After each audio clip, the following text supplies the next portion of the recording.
Psycho-Cybernetics Chapter 12. Welcome to Rethink Your Perspectives blog. This blog is dedicated to finding, sharing and discussing a variety of topics around the struggles our clients and audience go through.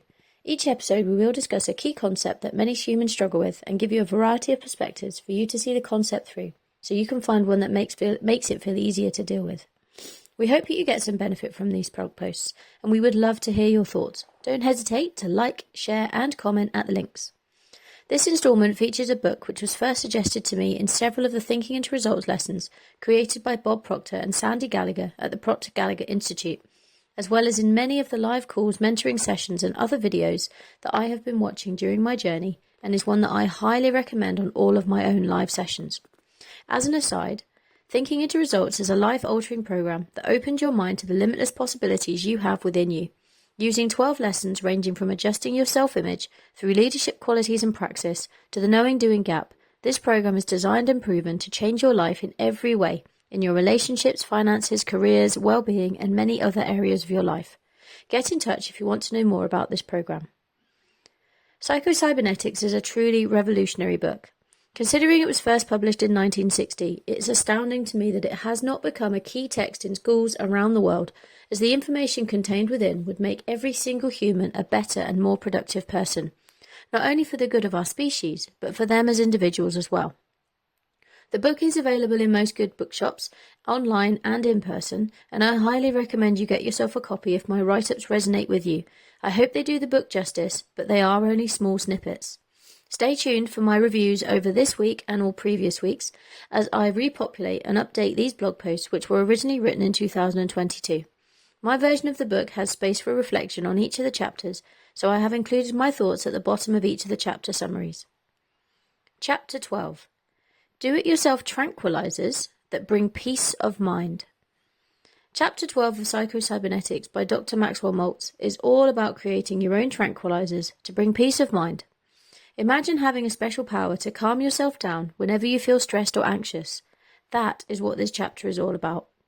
In the chapter, Maltz talks about how we can use our imagination to create mental images that help us relax and feel at peace. Just like how superheroes have their own special powers, we can create our own mental tranquilizers to help us feel better. Tranquilizers bring peace of mind, calmness, and reduce or eliminate nervous symptoms, like an umbrella.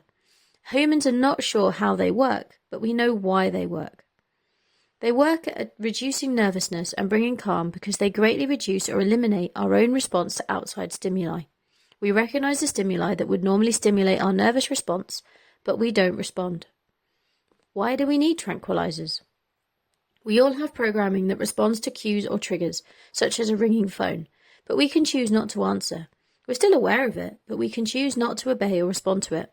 We can also be conditioned to react by habit. Pavlov, in his experiments with dogs, showed that he could condition dogs to salivate at the sound of a bell. He rang a bell just before the dogs were fed. The dogs learned that the sound of the bell meant they were going to get food, so they salivated at the sound of the bell. Once conditioned, Pavlov also showed that the dogs continued to salivate at the sound of the bell even when the food did not follow. Our response to any given trigger, a phone ringing or a bell being sounded, is a conditioned habit. Through any given situation or upbringing, we learn to respond automatically. Whether it is to answer a ringing phone, or to duck at a loud noise, or even to feel hungry when we smell food, some responses are created by our survival instincts, others from seeing others' responses. With the example of the ringing phone, many of us feel bad if we do not answer it. Our paradigm gives us hell and makes us very uncomfortable if we ignore the ringing, but we can choose to relax instead of responding to the trigger. How does relaxing create tranquilizers? Our disturbed feelings are caused by our responses. A response is a preparation for action. It creates tension that we need to perform the reaction. However, a lack of response creates relaxation in the same way as medical tranquilizers do. Our body is calm and no tension is created because we are not preparing for action. As Marcus Aurelius said, men seek retreats for themselves, houses in the country, seashores and mountains, and thou too art wont to desire such things very much. But this is altogether a mark of the most common sort for men, for it is in thy power whenever thou shalt choose to retire into thyself. For nowhere, either with more quiet or more freedom from trouble, does a man retire than into his own soul, particularly when he has particularly when he has within him such thoughts that by looking into them he is immediately in perfect tranquillity. And I affirm that tranquillity is nothing else than the good ordering of the mind. Constantly then give to thyself this retreat, and renew thyself. We can all build a quiet room in our minds to retreat to. It works as a mental and emotional decompression chamber. It decompresses you like a form of escapism, which we all need. Most of us consider our only escape is going away, but what if we can have a place to escape to at any time with no cost or massive time implications? How do we build our own quiet room? Harry Truman was pointed out as being able to stay calm under the immense pressures he faced in World War II. He said that he had a foxhole in his mind that he retreated to before and after stressful events where he could relax and gather himself. Maxwell Maltz outlined that the way to build your own foxhole is to build the image within your imagination. Go somewhere quiet and take a few deep breaths to relax and calm the body. Close your eyes and then imagine a door. It can be any shape or size as long as it feels calm to you. Visualize yourself opening the door. Inside is a simple square room. It can be decorated in any way you choose, but neutral pastel colours work best, and the furniture should be simple but comfortable. You can imagine decorations on the walls and a view out of a window if you find this calming. Whenever you feel the need to escape, you simply find somewhere as quiet as possible and take a few breaths. Then imagine yourself entering your room and sitting in the chair. When should I use my quiet room? The author suggested that he went to his quiet room before and after any major surgery he performed. He was a plastic surgeon. He suggested that you need to clear your mechanism before undertaking any new problem, in the same way that you clear old calculations from a computer before starting a new one. If you transition from one problem to the next, you will carry frustrations or other emotions into unrelated situations. Emotional carryover can happen for both negative and positive emotions. The quiet time allows you to wipe the slate clean. If you do not have the time to fully escape to your quiet room, the author suggests picturing a geyser. When you get wrought up or tense, picture the geyser and relate it to a pressure release valve. Imagine the pressure release valve at the top of your head, and then, when operated, releases the pressure to simply evaporate harmlessly. Practice releasing the pressure visually with your imagination and feel the tension release. Create your own tranquilizers. Build your own psychic umbrella. The key to your disturbed or tranquil feeling is not the outside stimuli, but your response and reaction to it. If responding or reacting to a negative stimuli doesn't progress you towards your goal, then there is no need to respond. And if a response of any kind will get you off course or will work against you, then no response is the appropriate response. Keep a mental attitude of stability. Let the phone ring. Don't fight straw men, imaginary situations, the what-ifs. Give all your attention to what is happening now.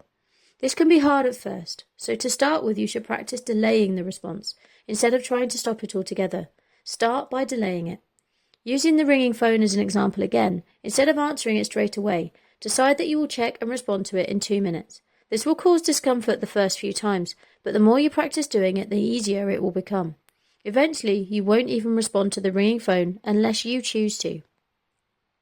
Your first aid kit. Carry these thoughts with you as a sort of first aid kit when you get tense or wound up. Practice creating a mental psychic screen that you can put up between yourself and the disturbing stimulus. Cure old habits of over-response by delaying the habitual, automatic and unthinking response. Relaxation is nature's own tranquilizer. Relaxation is a non-response. Learn physical relaxation techniques through daily practice, such as meditation or yoga or taking a short stroll. Spend time just doing what you're doing. Visit your quiet room as daily tranquilizers to tone down your nervous responses, and also between events to clear your emotional mechanism of carryover emotions. Stop scaring yourself to death with your own mental pictures. Stop fighting straw men. Respond emotionally only to what is actually here and now and ignore the rest. Your spiritual thermostat. The external climate doesn't affect you unless you let it. Inside all of us is a spiritual thermostat that dictates our inner temperature and climate. You can control it, and you choose to not let external stimuli affect you. How to integrate this chapter into your own life.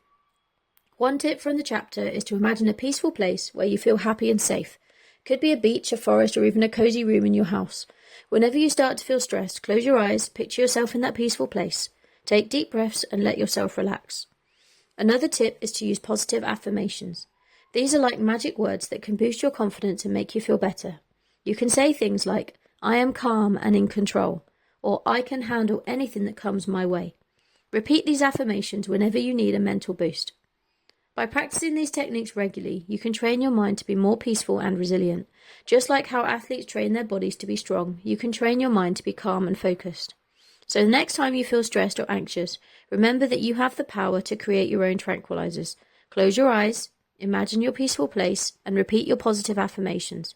With practice, you'll find that you can bring peace of mind to yourself whenever you need it. The copy of the book I have has spaces after each chapter to write and reflect on an experience from your past that is explained by the principles given in the chapter. This is what came up for me. I have a vivid imagination and have regularly engaged in what-ifs and thought-straw men. These leave me feeling worried and focused and down, and most times they never even happen, not to mention how they prevent you falling asleep at night. I am now more able to not get emotionally impacted by things external to me, and it's so nice and freeing. To remember how I would have responded before and see myself not responding now is very satisfying. It gives me a boost of confidence and motivation every time. What do you think? Want more information? Please contact me to ask questions or organise a call to see how my programs can help you create your own mental tranquilizers. Drop me a comment to let me know your thoughts. I look forward to hearing from you. Jaiye, rethink your perspective. P.S. Have you heard about the upcoming Science of Getting Rich Summit? It might be worth you having a look. Links can be found across all my social medias.